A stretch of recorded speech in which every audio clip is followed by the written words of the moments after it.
8ನೇ ಕಂತಿನ 2,000 ರೂಪಾಯಿ ಹಣ ಬಿಡುಗಡೆ. ಗೃಹಲಕ್ಷ್ಮಿ ಯೋಜನೆಯ ಬಿಗ್ ಅಪ್ಡೇಟ್ ಇಲ್ಲಿದೆ. ಈ ವಿಡಿಯೋದಲ್ಲಿ ಕಂಪ್ಲೀಟ್ ಮಾಹಿತಿ ತಿಳಿಸಿಕೊಡುತ್ತೇವೆ. ವಿಡಿಯೋವನ್ನು ಕೊನೆವರೆಗೂ ನೋಡಿ ಮತ್ತು ಚಾನಲ್ಗೆ ಹೊಸಬರಾಗಿದ್ದರೆ ಸಬ್ಸ್ಕ್ರೈಬ್ ಆಗಿ.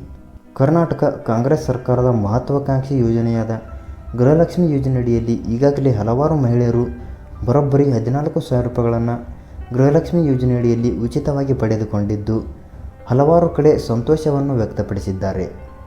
ಆದರೆ ಮತ್ತೊಂದು ಕಡೆ ಅರ್ಜಿ ಸಲ್ಲಿಸಿ 6 ತಿಂಗಳಾದರೂ 1 ರೂಪಾಯಿ ಹಣ ನಮಗೆ ಬಂದಿಲ್ಲ ಎಂದು ಒಂದಿಷ್ಟು ಮಹಿಳೆಯರು ಬೇಸರ ವ್ಯಕ್ತಪಡಿಸುತ್ತಿದ್ದಾರೆ. ಇನ್ನೊಂದೆಡೆ ಕೇವಲ ನಮಗೆ 2 ಅಥವಾ 3 ಕಂತುಗಳು ಬಂದಿದೆ, ಇನ್ನುಳಿದ ಕಂತುಗಳು ಬಂದಿಲ್ಲ ಎನ್ನುವ ಮಹಿಳೆಯರು ಇದ್ದಾರೆ. ಹಾಗಾಗಿ ಹಣ ಬರದೇ ಇದ್ದವರು ಏನು ಮಾಡಬೇಕು? 8ನೇ ಕಂತಿನ ಹಣದ ಅಪ್ಡೇಟ್ ಈ ವಿಡಿಯೋದಲ್ಲಿ ತಿಳಿಸಿಕೊಡುತ್ತೇವೆ. ಹಣ ಬಂದಿಲ್ಲ ಅಂದರೆ ಈ ಕೆಲಸ ತಪ್ಪದೇ ಮಾಡಿ. ಗೃಹಲಕ್ಷ್ಮಿ ಯೋಜನೆಯ DBT ಹಣ ಆಟೋಮೆಟಿಕ್ ಪ್ರೊಸೆಸ್ ಆಗಿದ್ದು ನಿಮ್ಮ ಎಲ್ಲ ದಾಖಲೆಗಳು ಸರಿಯಾಗಿರಬೇಕು.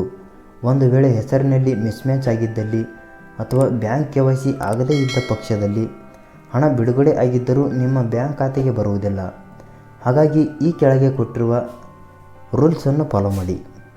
ಮೊದಲನೆಯದಾಗಿ, ಬ್ಯಾಂಕ್ ಖಾತೆ ಹೊಂದಿರುವ ಎಲ್ಲ ಗ್ರಾಹಕರಿಗೆ ಈ KYC ಕಡ್ಡಾಯವಾಗಿರುವುದರಿಂದ ನಿಮ್ಮ ಬ್ಯಾಂಕ್ ಖಾತೆಗೆ ಈ KYC ಅಪ್ಡೇಟ್ ತಪ್ಪದೇ ಮಾಡಿಸಿ.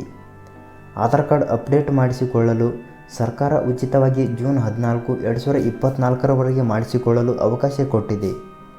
ನಿಮ್ಮ ಆಧಾರ್ ಕಾರ್ಡ್ 10 ವರ್ಷದ ಹಿಂದಿನದಾಗಿದ್ದರೆ ಅಪ್ಡೇಟ್ ಮಾಡಿಸುವುದು ಕಡ್ಡಾಯ. ಬ್ಯಾಂಕ್ ಖಾತೆ ಅಪ್ಡೇಟ್ ಆಗದಿದ್ದರೆ ನಿಮ್ಮ ಕೆಲಸಗಳು ಯಾವುದೂ ಆಗುವುದಿಲ್ಲ. ಮೂರನೇದಾಗಿ ಹೇಳುವುದಾದರೆ, ಈ KYC ಅಪ್ಡೇಟ್ ಮಾಡಿಸಿದರೂ ಕೂಡ ಹಣ ಬರದೇ ಇದ್ದವರು ಬ್ಯಾಂಕಿಗೆ ಮತ್ತೊಮ್ಮೆ ಭೇಟಿ ನೀಡಿ NPCI ಮ್ಯಾಪಿಂಗ್ ಮಾಡಲು ಅರ್ಜಿ ನೀಡಿ. ಅದಲ್ಲದೆ ನಿಮ್ಮ ರೇಷನ್ ಕಾರ್ಡ್ ಮತ್ತು ಆಧಾರ್ ಕಾರ್ಡ್ ಕಡ್ಡಾಯವಾಗಿ ಲಿಂಕ್ ಆಗಿರಬೇಕು. 8ನೇ ಕಂತಿನ ಹಣ ಬಿಡುಗಡೆಗೆ ಸಿದ್ಧತೆ.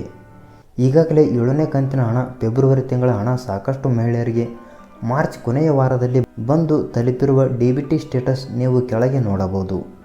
ಮತ್ತು 8ನೇ ಕಂತಿನ ಹಣ ಸಹಿತ ಇನ್ನೇನು ಸದ್ಯದಲ್ಲೇ ಬಿಡುಗಡೆ ಆಗುವ ಸಾಧ್ಯತೆ ಇದ್ದು ಏಪ್ರಿಲ್ ಮೊದಲ ಅಥವಾ 2ನೇ ವಾರದಲ್ಲಿ ಎಲ್ಲರ ಖಾತೆಗೆ ಜಮಾ ಆಗುತ್ತದೆ.